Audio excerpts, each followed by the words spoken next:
Ya vamos a hablar de esto, inclusive con un invitado especial que tenemos hoy, que nos va a acompañar ahí al lado de Javier, que es Carlos Ruccau. Pero hay que tomar en cuenta este tema, porque no es solamente los 2/3 por la movilidad jubilatoria, ni los 2/3 por el tema de la designación de algún juez o de los problemas que hay con relación a las comisiones de inteligencia. Esos son apenas algunos límites a Javier Milei. Pero me parece que hay un proceso mucho más serio que se está alimentando y que hay que mirarlo con atención. Me paro acá para decir que, mientras tanto, en la economía pasan algunos factores. A la Argentina la semana pasada, en términos políticos, le fue bastante mal, sobre todo al gobierno. Sin embargo, los mercados no solo aguantaron, sino que en algunos casos mejoraron. Y como ya le venimos advirtiendo hace aproximadamente 20, 30 días, hay decisión de no devaluar, hay decisión de no sacar el cepo todavía, y no emitir, por supuesto. Esto lo contraconfirmó esta semana pasada Ricardo Arriazu, un tucumano economista, Harvard, un hombre reputado internacionalmente, que volvió a decir que si Milei cambia ese sistema, que lo quiere cambiar el fondo, que lo quieren cambiar algunos profesionales de la economía de la Argentina, se cae todo este proceso de antiinflación, de baja inflación, que ha emprendido el gobierno. Veremos cómo sigue, pero ténganlo en cuenta porque ya también se lo hemos advertido en otra ocasión. Y por último vamos a un pequeño recuerdo, a una foto que seguramente va a poner el director sobre Luis XIV, el hombre que decía el Estado soy yo, que todo era de él, no solo Versalles, los caballos, la realeza, la producción, el pan, todo, absolutamente todo. Hay una secuela de eso, o hubo una secuela de eso. Y quiero señalar dos características. Una, al margen de la discusión horrenda que van a dirimir en la justicia Alberto Fernández y su mujer, Fabiola Yáñez, sobre si él la castigaba o no la castigaba, hay otra serie de evidencias que tienen que ver con esa conducta un poco dicharachera, por decirlo de algún modo, adolescente, que tuvo Alberto Fernández, acostumbrado a estar o convocar a muchas queridas a la Casa de Gobierno, a Olivos, a su departamento, etc. Una historia, digamos, de novela de la tarde. Pero acá hay un dato que tiene que ver con el Estado soy yo. Alberto Fernández, a muchas de esas muchachas, a muchas de esas queridas, las incorporó al gobierno, demostrando que el Estado es él, una consecuencia de Luis XIV. Y ahora le voy a pedir al director que me pase un video de una colega que se llama Guadalupe Vázquez, que advirtió señaló, probó los viajes que se autodirigió Cristina Fernández de Kirchner, yendo casi todos los fines de semana al sur. No los contrató, no los pagó. Fueron 194, que son los que están registrados al sur. 194 en 4 años. A razón, habría que hacer la cuenta, pero veamos lo que nos dice, lo que consiguió esta periodista con un especialista en el tema de los gastos del Estado, que es Teijeiro. Por favor, director.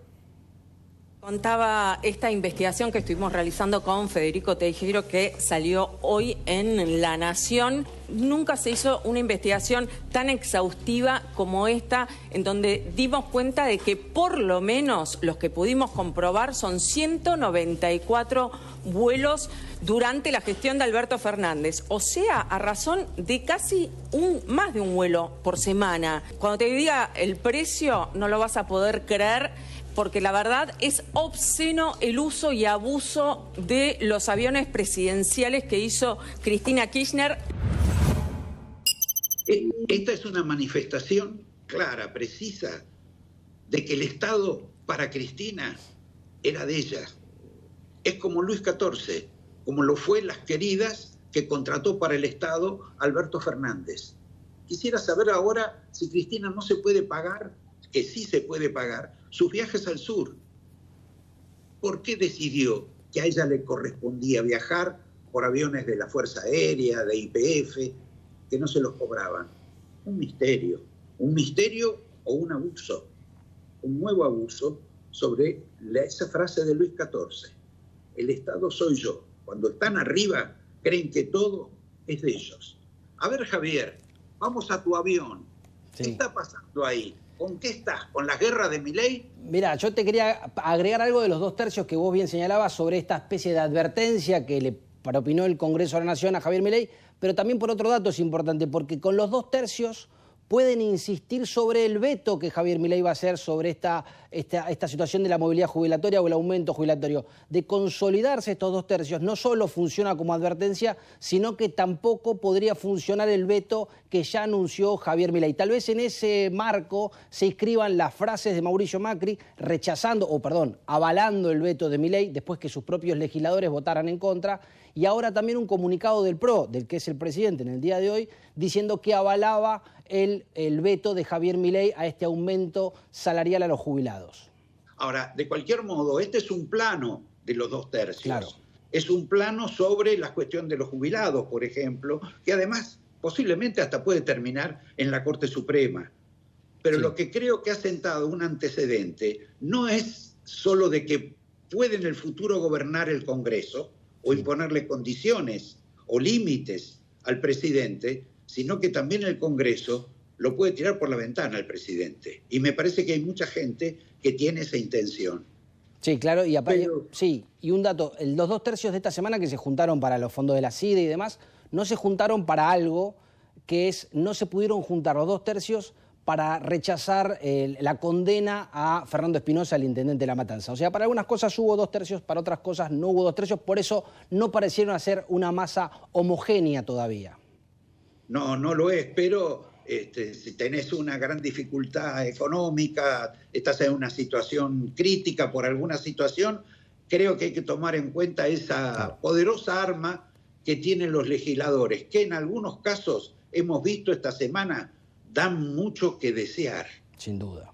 Por formación, por cultura, por escasez de inteligencia. Sí, por los escándalos que hubo también. Ahí está, pero si se le escaparon, si es cierto que se le escaparon a Macri algunos legisladores, también se le están escapando a Milei. Sí, claro, eso hay un problema de liderazgo en esos 2 factores, en esos 2 grupos. Bueno, previsible tal vez porque es una fuerza nueva que se constituyó para las elecciones del año pasado, que ganaron y que en casi todas las jurisdicciones empezó a perder gente. Por ejemplo, el primer caso fue cuando perdieron algunos legisladores en la provincia de Buenos Aires. ¿Te acordás de Carlos Kikuchi, que era uno de los armadores de la provincia de Buenos Aires? Bueno, es uno de los que abandonó la Libertad Avanza, o por lo menos el sello oficial. Después hubo otra crisis en la Libertad Avanza de Capital Federal, esta cuestión de Marra, Sago contra una mujer, Pilar Ramírez, que tenía esponsoreada por Karina Milei. Bueno, ahí también se partió el bloque de la Libertad Avanza en Capital Federal, pero ahora sucedió a nivel nacional. Por este escándalo que hubo por la visita de 6 diputados libertarios a los represores, bueno, 2 mujeres quedaron en el foco de la tormenta, Lourdes Arrieta y Bonacci, la hija de un hombre que también, si querés, te voy a contar algunas cosas, pero tal fue el escándalo de acusaciones cruzadas, incluso denuncias judiciales, que pareciera ser que ya perdieron a una, porque la expulsaron a esta Lourdes Arrieta, que se la pasó haciendo denuncias judiciales, según Martín Menem, mentirosas, bueno, y que tuvo una crisis emocional en la última sesión de la Libertad Avanza. Bueno, parece que ya tiene la tarjeta roja y que la van a echar del bloque libertario. Dentro de que son pocos, me parece que están siendo cada vez menos de cara a lo que viene en el Congreso. Ahora, me da la impresión que, por ejemplo, Martín Menem no controla tanto como tampoco controla mucho Milei.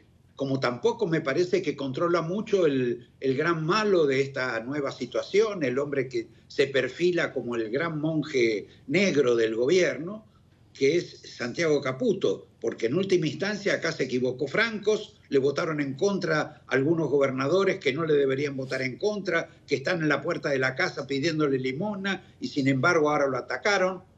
¿Me podés explicar cuál es este fenómeno de crisis que hay hoy dentro del oficialismo, dentro del gobierno de Milei? Bueno, ¿sabes qué? La realidad, por más que parezca lo contrario, no hay disconformidad con Martín Menem, ni con el rol de Martín Menem. De hecho, hizo una reunión en el bloque, hizo un mensaje que trascendió, un mensaje motivacional de tratar de mantener la unidad del bloque y demás, y atribuyen a esta crisis, una nueva crisis dentro del bloque, a que tuvieron que alquilar sellos para poder presentarse en algunas provincias, tuvieron que negociar contrarreloj para poder llegar a presentarse en las 24 provincias. De hecho, en algunas no se presentaron, y por eso, por ejemplo, entraron estos personajes como esta diputada Bonacci o esta diputada Arrieta. Porque, por ejemplo, Bonacci es la hija de José Bonacci, que tenía el sello UNITE, que lo iba dando a mejores postores. Se lo dio en su momento a Cintia Fernández, se lo dio en su momento a Amalia Granata, se lo dio en su momento al propio José Luis Espert, y ahora le dieron el premio mayor, que es darle la diputación a su propia hija, Bonacci, que es la que tuvo el escándalo.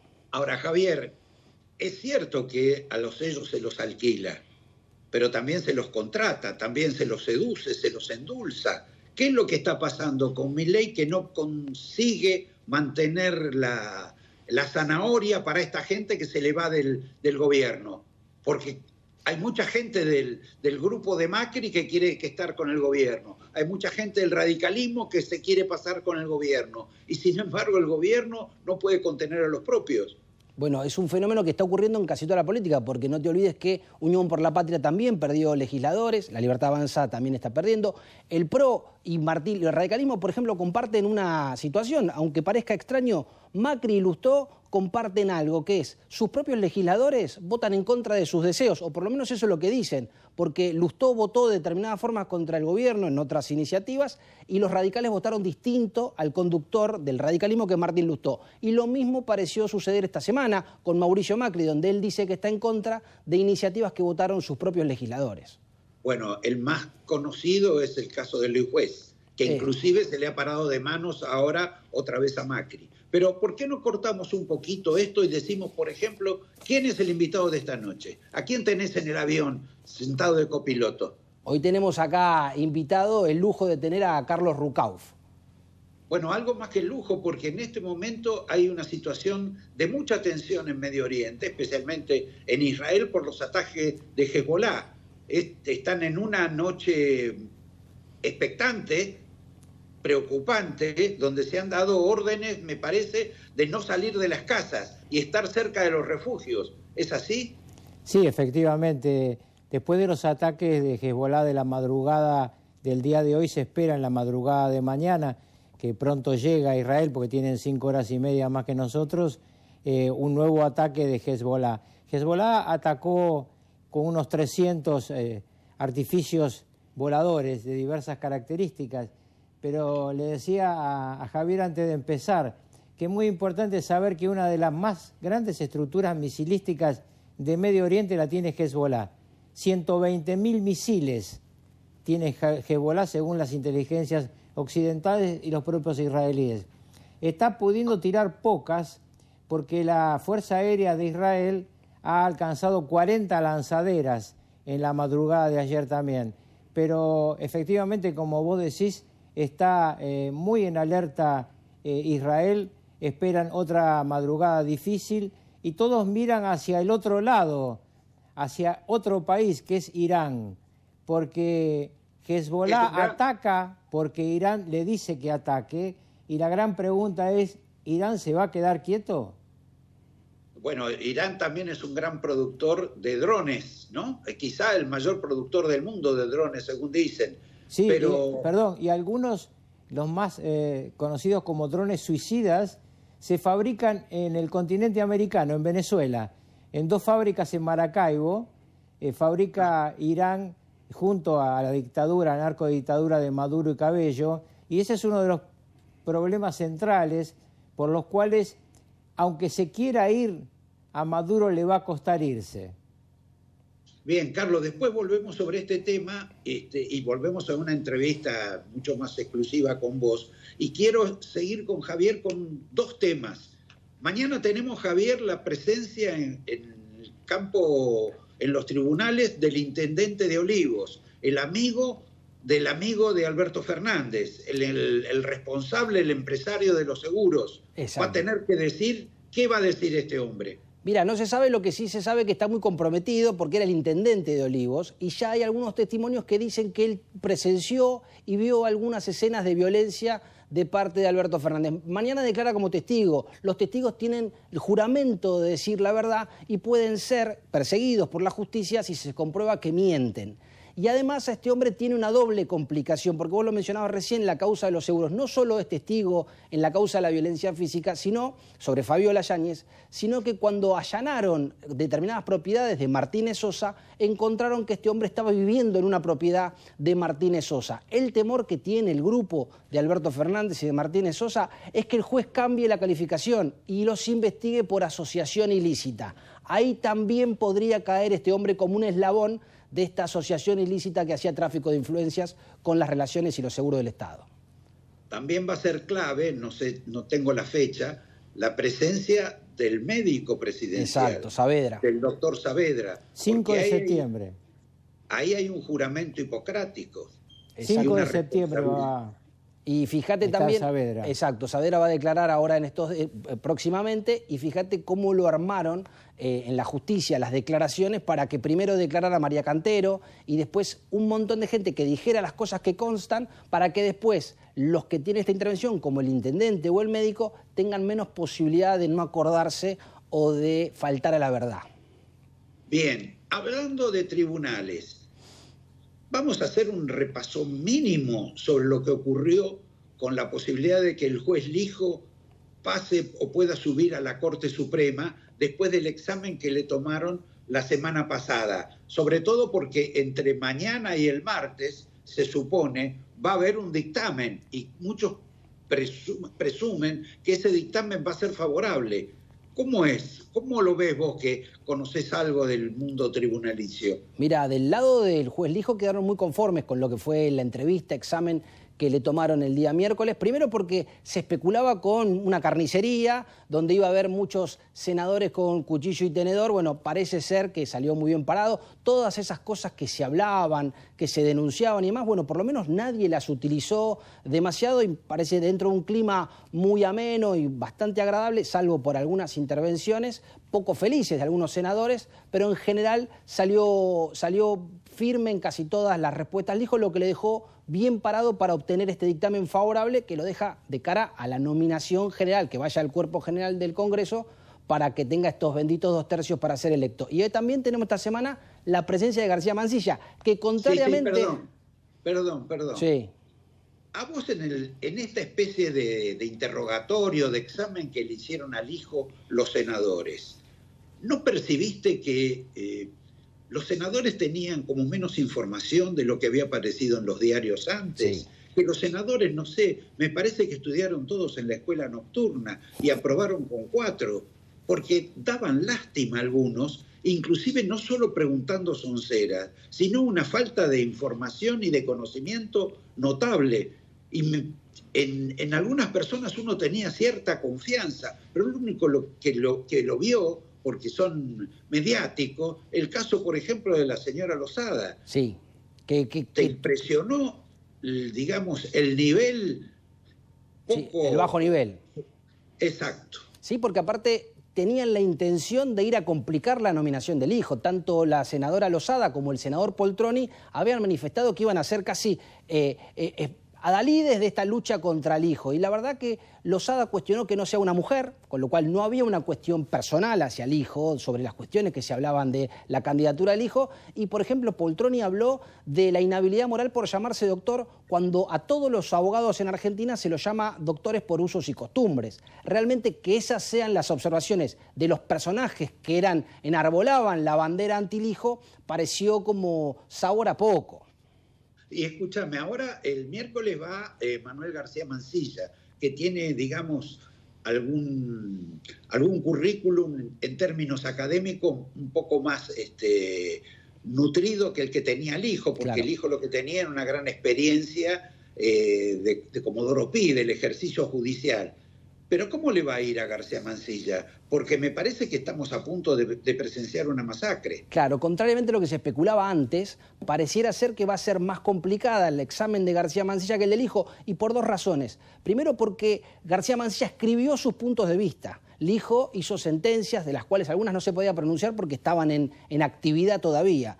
Con lo cual es más fácil cuestionar los puntos de vista que ya esbozó García Mansilla sobre temas constitucionales. Y me parece que hay muchos senadores que sobre eso sí ya tienen material preparado para generarle algunas encerronas, si querés, dialécticas o académicas a García Mansilla. Por ejemplo, por el tema del divorcio. Por el tema del divorcio, del aborto, exactamente, por el tema del divorcio, principalmente el aborto también va a ser un tema, porque García Mansilla es lo que se conoce como originistas, estos intérpretes de la Constitución Nacional de manera original.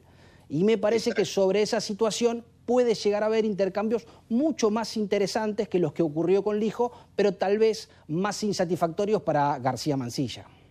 Habría que explicar, Javier, que el tema de positivismo es de los elementos que han aparecido nuevos en la vida cotidiana y que no estaban contemplados en la Constitución, porque la práctica del aborto no estaba contemplada, del mismo modo que tampoco estaba contemplado originalmente el divorcio. Exactamente.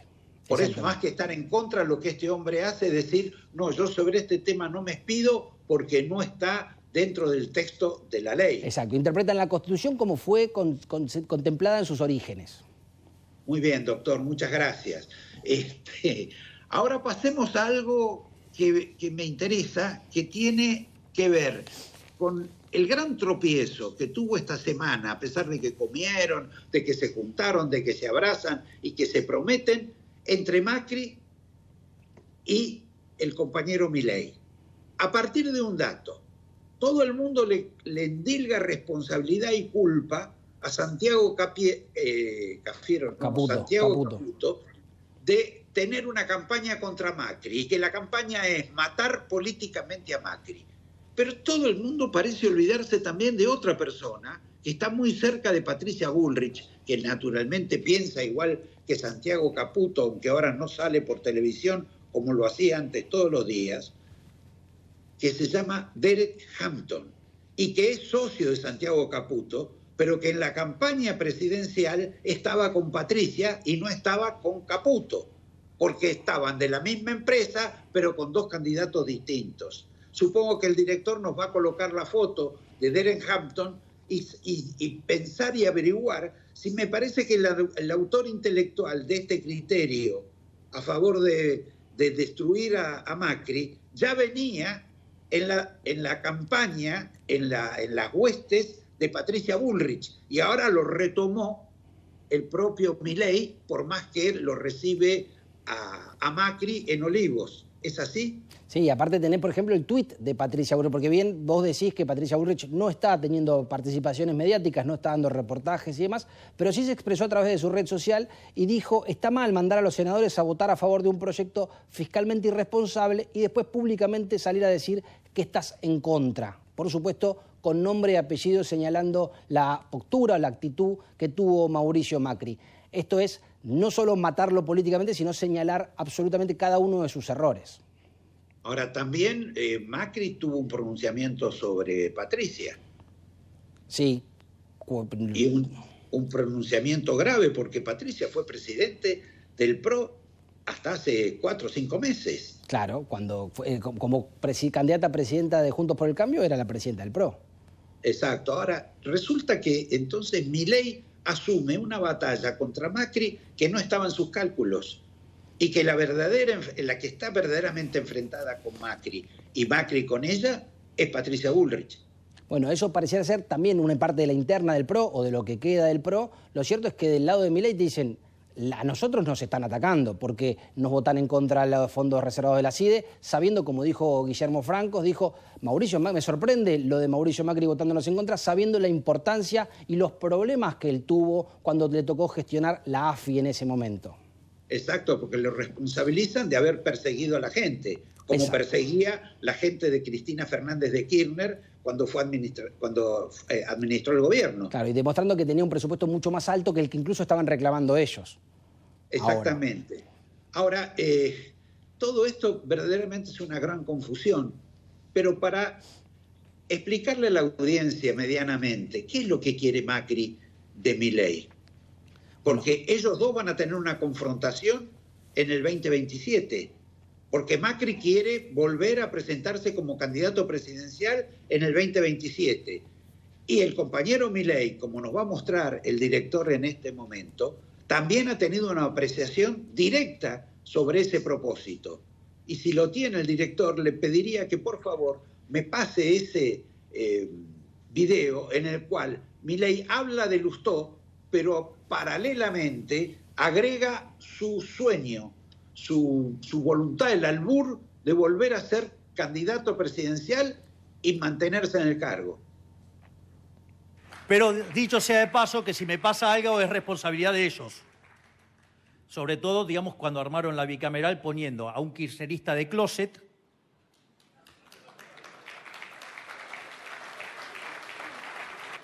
y otros dos kirchneristas, digamos, que son corresponsables del pacto con Irán, o sea, quien le puso la bomba en Argentina. No les voy a dar el gusto. Voy a terminar estos 4 años y además voy a ser reelecto y voy a hacer que Argentina se ponga de pie.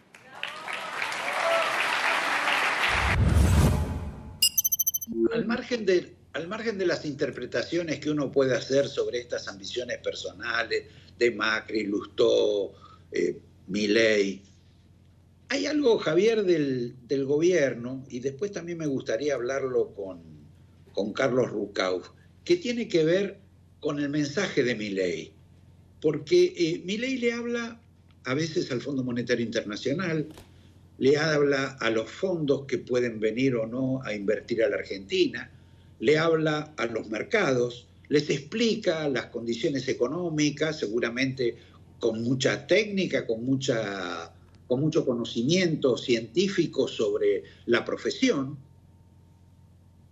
pero no da un mensaje ni cálido, ni tierno, ni esperanzador a aquellos que están padeciendo las consecuencias de este proceso económico que indudablemente ha generado más pobreza, que genera algo de desocupación, que genera pérdida de actividad económica, que estará en un proceso de darse vuelta, que ha bajado los ingresos de los distintos sectores de la vida cotidiana. Y para eso no hay un mensaje, no hay siquiera una ilusión de que esto va a cambiar, ni siquiera para los partidarios, para los que creen que este proceso es el correcto. No hay, digamos, una capacidad por parte de los organismos de difusión que tiene el gobierno, que son varios y que cuestan plata, que estén pensando en una mayoría de la ciudadanía que tiene que creer no solo sin haber visto, sino que ni siquiera le dicen qué es lo que va a ocurrir. En todo caso, uno le puede decir que, bueno, no se preocupen, que la intención es no devaluar, que la intención es aguantar un poco más, que van a seguir bajando la inflación y que una vez que baje la inflación va a cambiar el proceso, como ocurrió en otros países, como ocurrió en Grecia, donde de pronto la desocupación se incrementó a números absolutamente extraordinarios, porque tuvo default, etcétera, una crisis brutal. Y ese proceso, una vez que se hizo algo comparable a lo que puede estar haciendo Milei, tuvo tiempo, dolor, pero esperanza.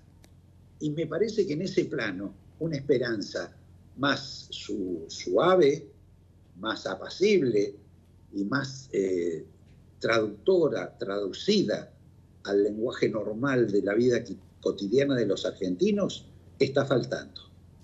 Vamos a cortar ahora un minuto, Javier, para volver luego con Carlos Rucauf para hablar no solo de estos temas, sino también de lo que está pasando en Estados Unidos. Pero antes creo que vos tenés que decir algo. No, que vamos a un corte y cuando volvemos, acá sentado al lado mío, Carlos Rucauf.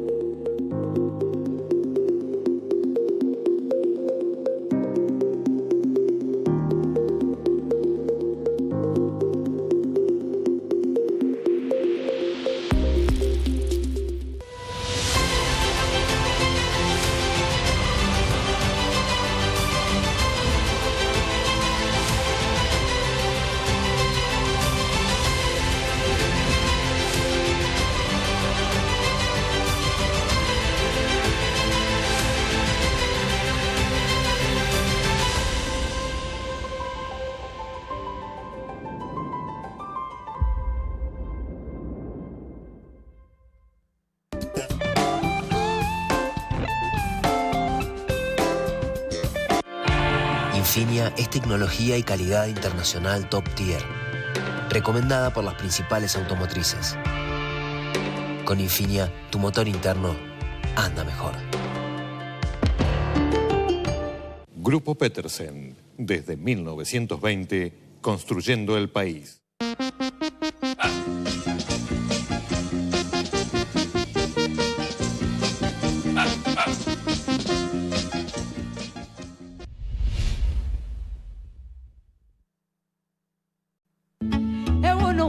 Trabalho dignifica, é assim que nos explica o rifão que nunca falha.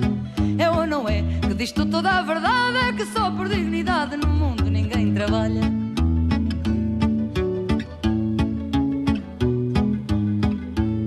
É ou não é que o povo nos diz que o nariz não é feição, seja grande ou delicado.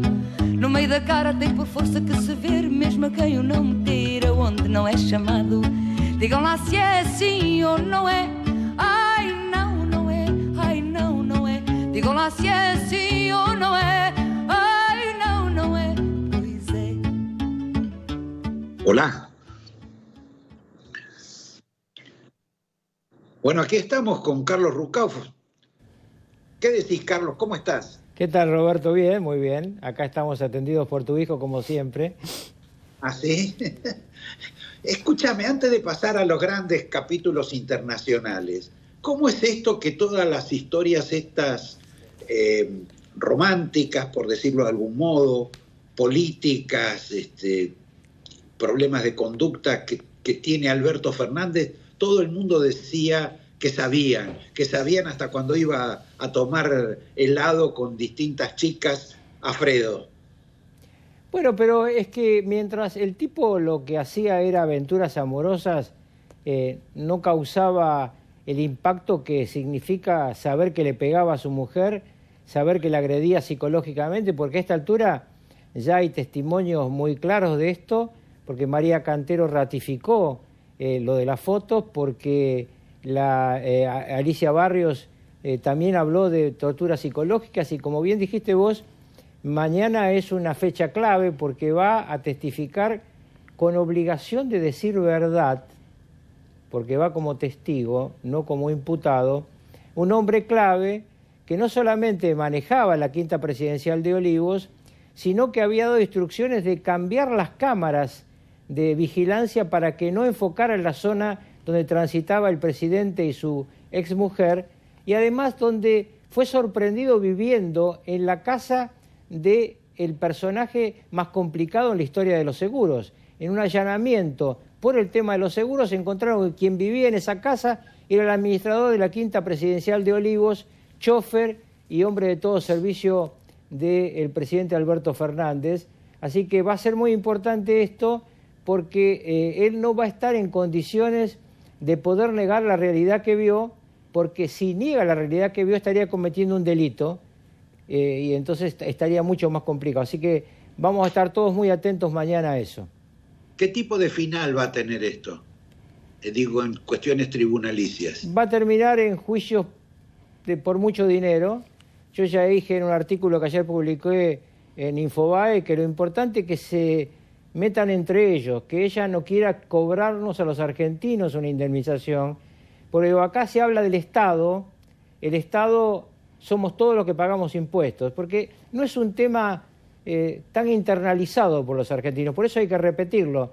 en las elecciones de Estados Unidos hoy, el gasto público es central, porque ellos saben que el gasto público es la plata de ellos. Nosotros a veces cuando se habla de gasto público no nos damos cuenta que es la plata nuestra. Entonces, que Fabiola, que sin duda debe haber sido víctima de Alberto Fernández, no se olvide que fue, junto con Alberto Fernández, victimario de todos nosotros. Vos hablabas de Guadalupe Vázquez hace un rato en la investigación que hizo sobre los vuelos.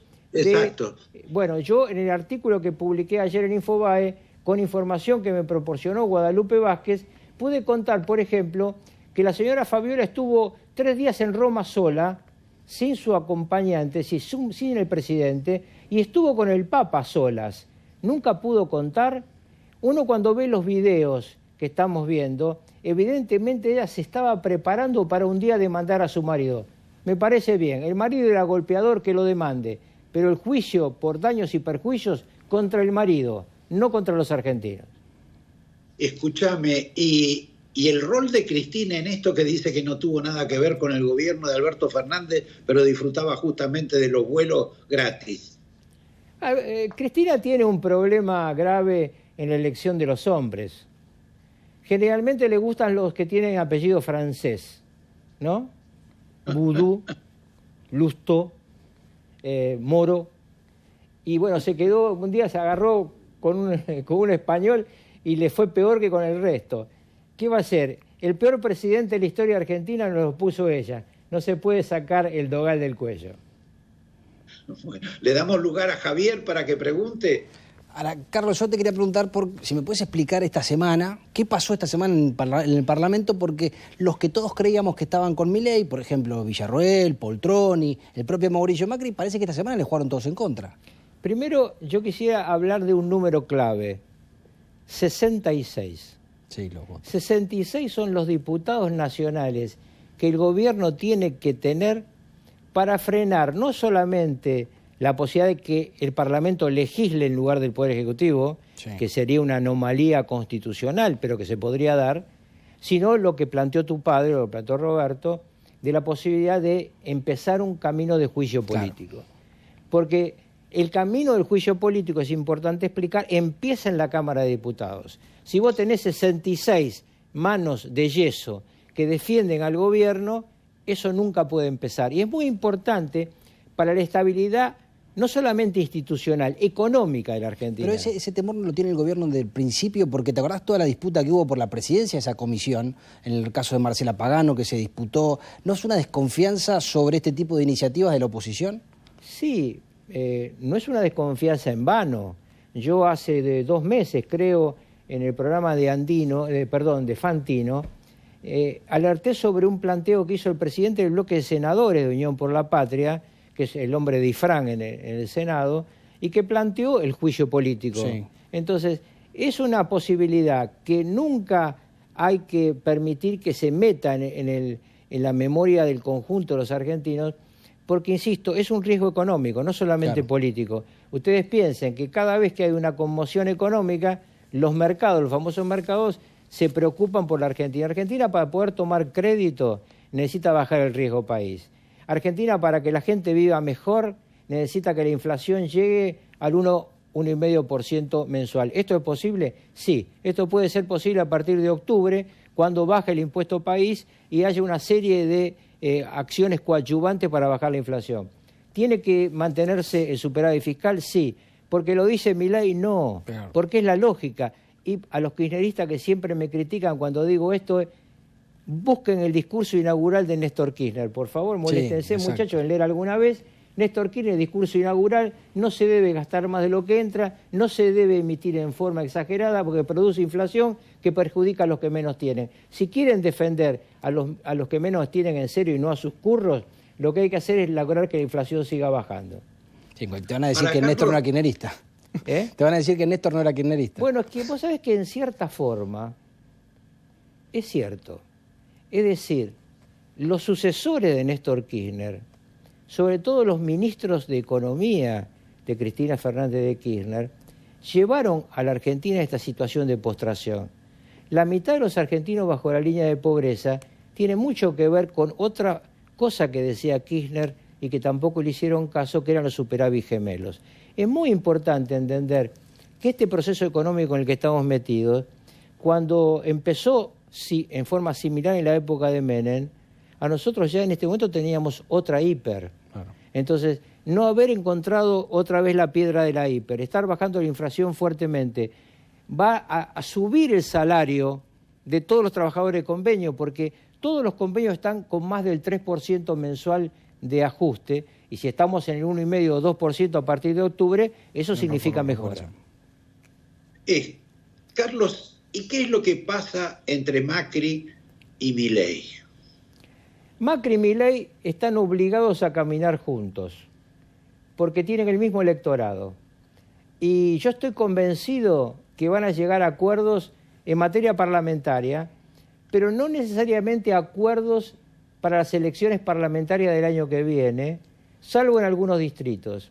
¿Por qué? Y porque cada uno va en las parlamentarias, siempre en la historia argentina, a una dispersión buscando la mayor cantidad de propios para la negociación ulterior que es la presidencial.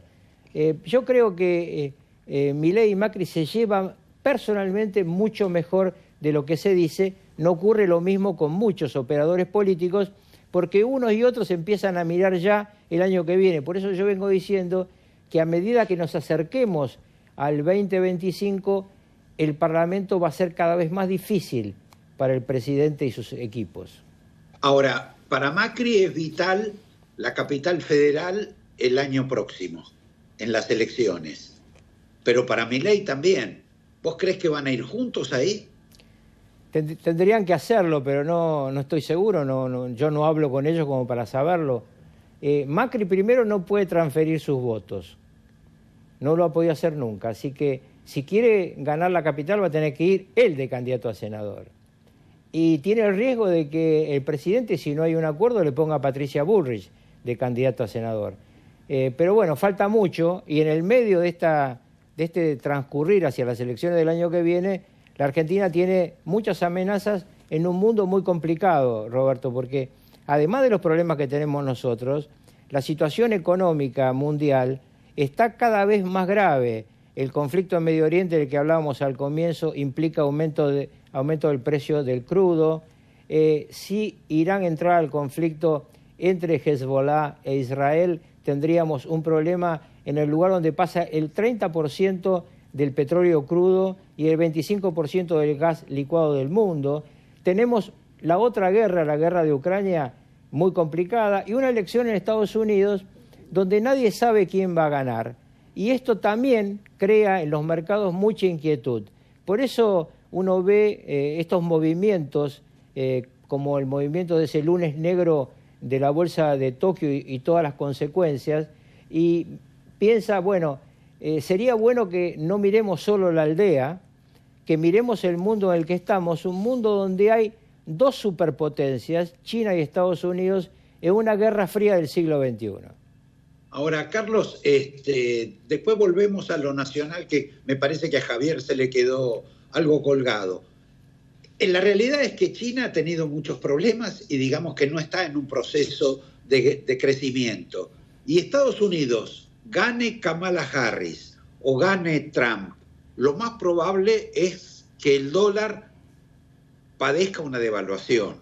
Y si el dólar baja, me parece que eso le va a ir bien al gobierno argentino o a los gobiernos que en alguna medida están sometidos un poco por el dólar, ¿o me equivoco? Yo tengo mis dudas porque la Reserva Federal, mi sensación es que en septiembre va a bajar entre 0,25 y 0,50 la tasa de los bonos soberanos y que puede haber otra baja ulterior después de las elecciones. En el caso específico de China, que dicho sea de paso, te traje un libro que se lo voy a dejar acá a tu hijo, sobre un tema que todo el mundo se olvida, que es la base china, un libro de Daniel Baum, que vos lo conocés, un trabajo muy interesante. China, en la Argentina, tiene el 47% de la minería extractiva en su poder. Esto no se dice nunca. 47% de la minería extractiva son empresas chinas. China está armando en Perú el mayor hub, el mayor puerto comercial de todo el Pacífico, más grande que San Diego, incluida la base militar, y va a ser una supercarretera hacia San Pablo. Entonces, China es un jugador fundamental y lo que vos decís con razón, que tiene algunas dificultades económicas, la tiene en el medio de este desarrollo monstruoso a nivel mundial, porque han puesto plata en todos lados y en algunos lados con default como Bangladesh. Estados Unidos, a su vez, tiene la dificultad que su continente está en crisis. El próximo presidente no es lo mismo si es Kamala Harris que si es Donald Trump. Van a tener posiciones distintas respecto a este continente. Ahora, lo que no hay ninguna duda para ninguno de los dos es que el único amigo que tiene en América del Sur es Milei, porque Lula y Petro están alineados con China y con Rusia y, lo que es más grave, con Irán. En consecuencia, no daría lo mismo para Milei que gane Kamala Harris que Trump, pero en última instancia, digamos, tiene una serie de lazos, no sé si ideológicos, políticos o de intereses que son comunes. Los intereses son comunes, pero cuando el presidente de un país mediano puede levantar el teléfono y hablar personalmente con el líder de una superpotencia, la diferencia es importante, porque no es lo mismo hacer el camino que todos hemos hecho, Departamento de Estado, etcétera, etcétera, etcétera, Fondo Monetario, a poder hablar con Trump y decirle, si no me ayudan, no puedo salir de esta situación. Trump es un tipo que ha demostrado que tiene amigos y enemigos. Escúchame, y ahí Javier, ¿qué quería preguntar? No, bueno, en términos de política internacional hablabas de Estados Unidos y el gobierno de Milei, que tuvo una actitud muy hostil hacia China en un principio y que ahora parece haber descendido de esa actitud, tratando de tener relaciones más amigables, ¿crees que es el camino correcto, el que tiene que desandar a través de la canciller Mondino y esta baja de tensiones? Yo creo que la visita de Karina Milei al embajador chino en Buenos Aires fue muy importante. Karina Milei es la guardaespaldas del presidente. Sí. Un poco lo que era Bauzá en la época de Menem.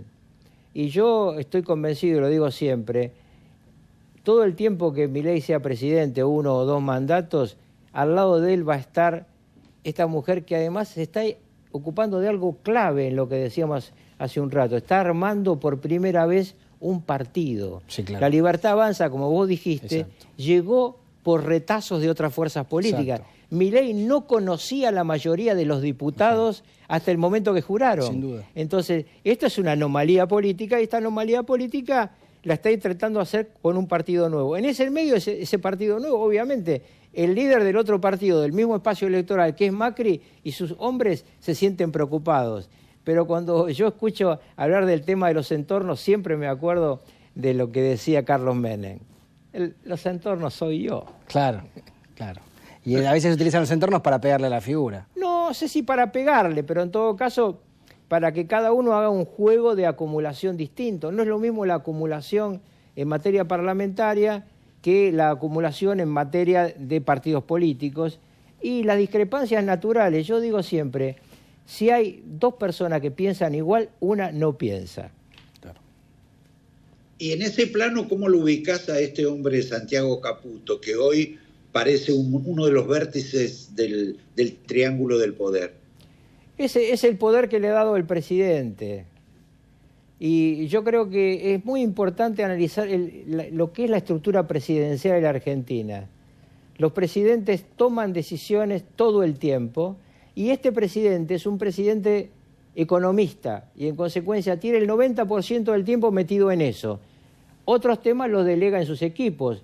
Es impresionante en su momento lo que logró el nuevo jefe de gabinete en las 2 leyes. Ahora va a tener que construir Francos, que tiene que ir pronto a hablar en el Parlamento en su obligación como jefe de gabinete. Va a tener que construir esos 66 diputados que yo decía hace un rato tengan fortaleza. Y Argentina, no me quiero olvidar de algo que me pidió que te dijera un hombre del sur que me escribió hace un rato sabiendo que venía a tu programa, porque muchas veces tocaste el tema. Jonas Walla vuelve a la Argentina. En el sur argentino hay muchos hermanos y hermanas nuestras preocupadas porque este delincuente no vuelva a aterrorizar a la gente. Atención a aquellos que tienen la responsabilidad judicial, porque Jonas Walla plantea un desconocimiento al Estado argentino, a nuestro himno, a nuestra bandera, y en consecuencia comete el delito de traición a la patria. Bueno, Javier, ¿qué querías vos? No, yo te cruzo de vereda, estamos hablando del oficialismo, te cruzo a la oposición. Hablabas hace un rato de que Cristina elige mal a los hombres, estos hombres con fonética francés, de apellido francés, y mencionaste a Lustó, que en su momento Cristina lo ungió como su ministro de Economía y como su Golden Boy. Ahora que Cristina está coqueteando nuevamente con la elección de Lustó, de incorporarlo a Lustó, de converger en un frente que tenga a Lustó como una pieza esencial. Mira, cuando estaba el gobierno de Macri en la crisis, un año antes de las elecciones, un amigo mío que trabajaba ahí, le dije, ustedes están descuidando a Cristina Kirchner. Se rió y me dijo, Cristina, la pasamos por encima. Bueno, Cristina sacó un conejo de la galera, el conejo estaba medio podrido, Alberto Fernández, pero Lustó es un tipo hábil, muy ambicioso, y está evidentemente negociando con el kirchnerismo, porque el mismo hecho de este tema de la Comisión de Control de la Inteligencia es muy significativo. Lo eligen a él de presidente, a Moró de vice y al hombre de confianza, Parrilli, como secretario general. Entonces, realmente Moró, seguramente el año que viene hay elecciones de senador en la Ciudad de Buenos Aires, va a ser un candidato que Cristina va a querer que gane la elección, y luego, si gana la elección de la Ciudad de Buenos Aires, se puede postular en el 27. ¿Y por qué digo si gana? Porque ahí está el planteo que hizo Roberto hace un rato. ¿Cómo van a ir el PRO y Milei a la elección de senador del año que viene? Claro. Carlos, hay un tema que vos y yo en alguna medida hemos tratado como centro del programa, que es la cuestión de los 2 tercios y la posibilidad, digamos, el trasfondo de que esto que hoy es un ejercicio anecdótico sobre números, cuántos hay, cuántos no hay, presentes, no presentes, etcétera. Hay una figura clave en todo este asunto que se ha empezado a llevar mal con Milei y que podría ser, digamos, el receptáculo de una crisis de estas características, que es la vicepresidenta de la Nación.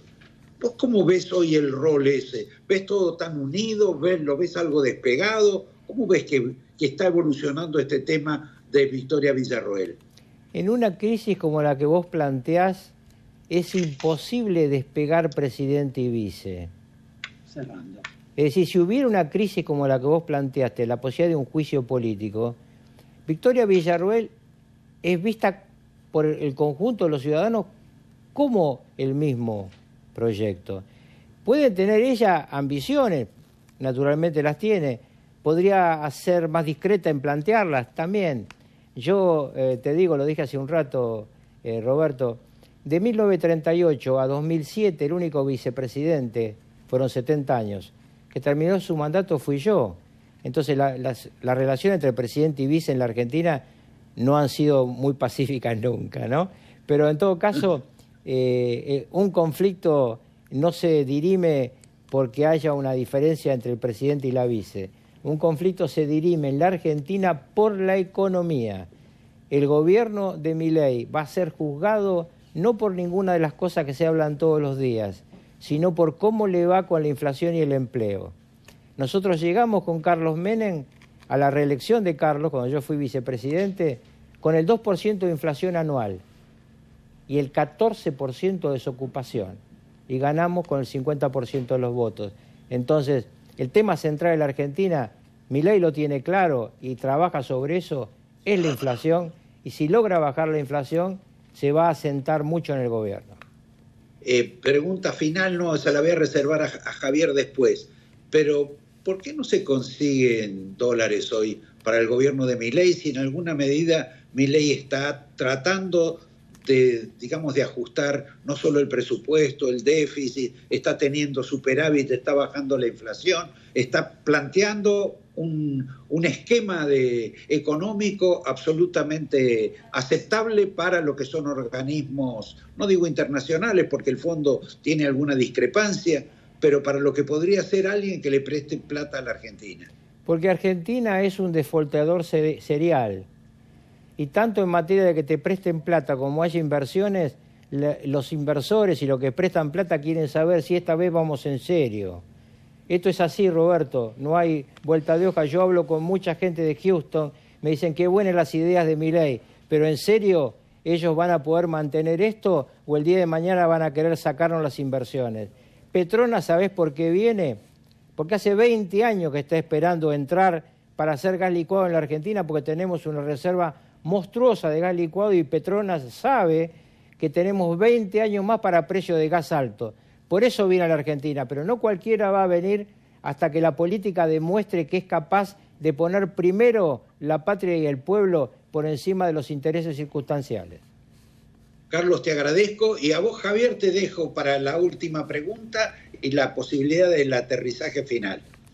Yo una corta, Carlos, por esto que hablábamos antes en el programa de la comunicación del gobierno. Vos recién decías hace un rato que esperabas para octubre una inflación que baje fuertemente, que baje incluso por debajo del 2% o el 2%. O sea, tenés una mirada muy optimista con lo que viene. ¿Por qué el gobierno no comunica también una mirada optimista? Sino más bien siempre es contestar críticas, pero no hay un trazado de a qué atenernos en el futuro de manera... Lo que nos espera a los argentinos, ¿cuándo vamos a empezar a estar mejor? ¿Es un error de comunicación? Milei es un típico presidente que contesta, no explica de antemano, encuentra que alguien dice una cosa que le parece mal y la contesta, es un respondedor, no es un explicador, está todos los días obsesionado con la gestión y no está mal que así sea, a lo mejor le falta que otros comuniquen los temas de la gestión, pero yo estoy convencido que manteniendo esta ausencia de emisión espuria, manteniendo el superávit fiscal, Argentina va a ir a una Argentina muy distinta el año que viene, y no solamente lo opino yo. Dos calificadoras de riesgo están dando 30% de inflación anual para el año que viene para Argentina. Derrumbe fenomenal de la inflación. Así es. Bueno, Carlos, te despedimos. Muchísimas gracias por haber estado acá y acompañarnos. Pero antes con los colores de Racing. Sí, claro, no pudimos celebrar.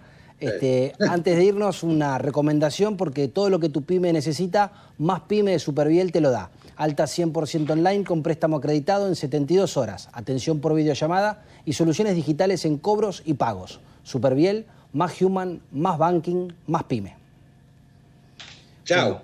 Bueno, lo saludamos a Roberto desde la estratosfera, sí, que iba a llegar en el... Y le digo a los televidentes, no se pierdan el programa que viene, es muy bueno.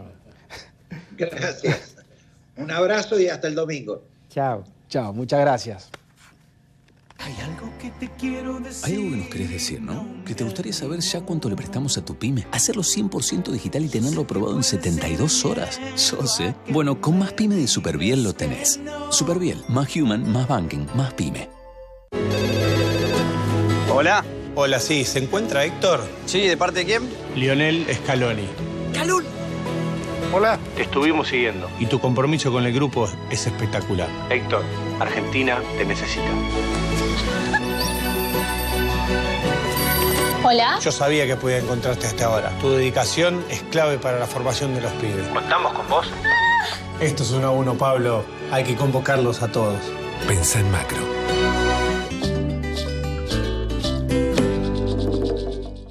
Más libertad es mayor prosperidad económica. Menos Estado es mayor producción, inversión y empleos privados. Promover la libertad empresarial es una señal de confianza que alienta las inversiones en el país. Desde la industria farmacéutica y la ciencia nacional, desde hace más de 100 años invertimos y nos desarrollamos para cuidar de los argentinos. Y hoy más que nunca, que necesitan estar sanos y fuertes para transitar el camino de la libertad y prosperidad, redoblamos nuestro compromiso para fortalecer nuestro capital humano, científico y tecnológico. ¡Viva el trabajo, la industria y la ciencia nacional! Silfa, los laboratorios argentinos, industria estratégica. Dona sangre. Se necesitan entre 300 y 400 donantes por día. No esperes que te lo pidan, siempre se necesita. Conocé cómo donar en buenosaires.gov.ar/donasangre. Buenos Aires Ciudad, vamos por más. Desde la UDRA y OSUDRA, seguimos innovando para acercarte todos nuestros beneficios. Para ello, desarrollamos un chat de consulta en el que encontrarás toda la información necesaria para afiliarte y acceder a los derechos sindicales y de obra social. Escribile a Gasti y sacate todas las dudas. 91 años de historia. Conoce el Palacio Legislativo. Agenda tu visita guiada en legislatura.gov.ar. Legislatura porteña. Nos une a la ciudad.